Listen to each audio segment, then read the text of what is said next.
Question 54. Petit rappel. La spécification d'état de surface. Une surface réelle présente une imperfection surfacique, et ceci quelle que soit la qualité du procédé d'obtention de la pièce.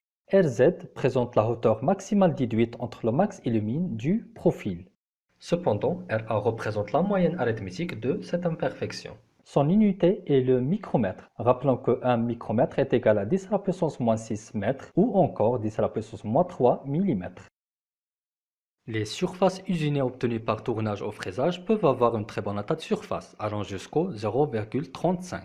Mais contrairement à ce que nous pouvons penser, on peut obtenir un très bon état de surface, même pour des surfaces brutes, obtenues par exemple par laminage, matrissage, forgeage ou moulage, avec une rugosité qui peut atteindre 0,6. Ces quatre symboles indiquent une spécification d'état de surface. En commun, ils sont caractérisés par une racine. Volontairement, j'ai choisi d'utiliser RA égale 1,6. Sa présence dans les symboles implique que la rugosité RA ne doit pas dépasser 1,6 dans les 4 cas. On se demande donc quelle est la différence entre eux. Pour le premier symbole, l'état de surface RA égale 1,6 doit être obligatoirement obtenu par usinage. Le deuxième indique que l'état de surface RA égale 1,6 doit être obtenu par un procédé sans enlèvement de matière. On a vu tout à l'heure l'exemple du procédé matrissage, laminage, etc. Pour le troisième, rien ne nous oblige d'utiliser tel ou tel procédé. Le quatrième symbole est utilisé surtout lorsqu'on cherche à ce que toute la pièce ait la même état de surface. Spécification dimensionnelle. Une pièce à insérer ne doit pas être ni trop grande ni trop petite. C'est pour cela qu'on prévoit des spécifications dimensionnelles.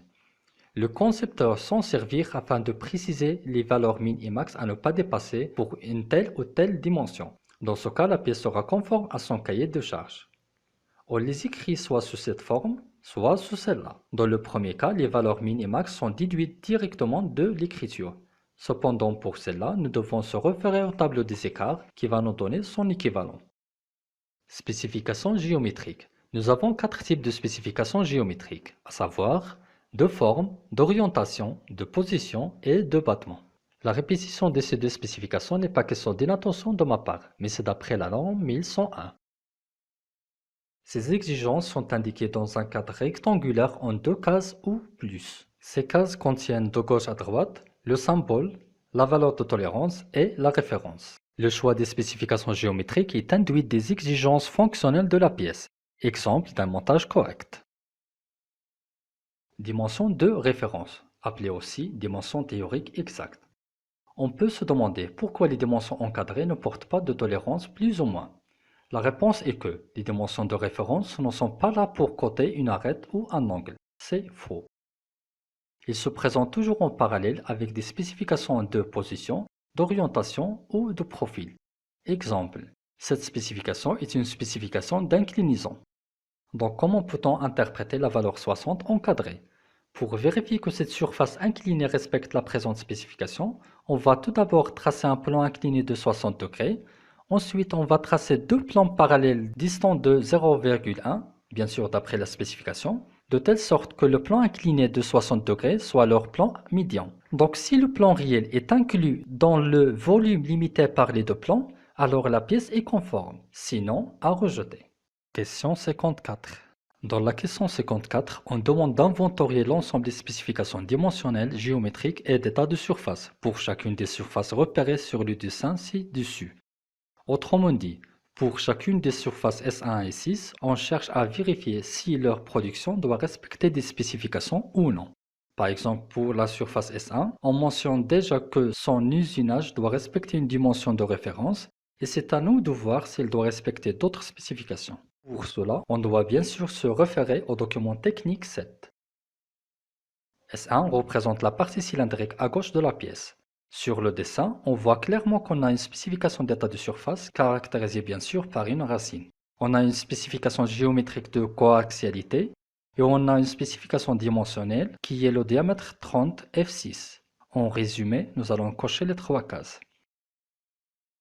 S2 représente de même la partie cylindrique, mais cette fois-ci à droite de la pièce. Sur le dessin, on remarque que, comme le cas précédent, elle possède la spécification d'état de surface, une spécification géométrique de coaxialité et une spécification dimensionnelle. Donc de même, nous allons cocher les 3 cases restantes. S3 représente un trou. Sur cette vue du dessin, il n'apparaît pas. Cependant, sur l'autre vue, et plus précisément dans cette coupe partielle, on constate la spécification dimensionnelle M10-6H. Nous cochons donc la case qui reste. S4 représente l'épaulement limitant la surface cylindrique S2. On cherche à vérifier si elle possède une dimension de référence et une spécification géométrique. Sur le dessin, S4 est indiqué par ce trait.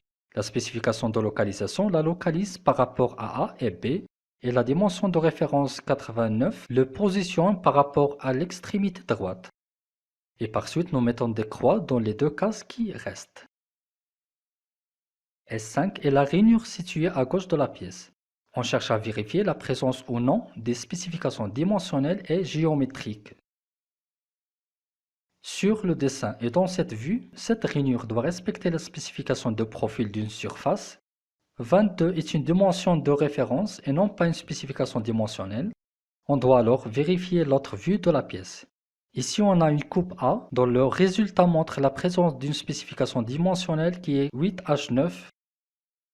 Donc en résumé, on coche les 2 cases qui restent. La surface I6 représente la rainure de la surface cylindrique de droite.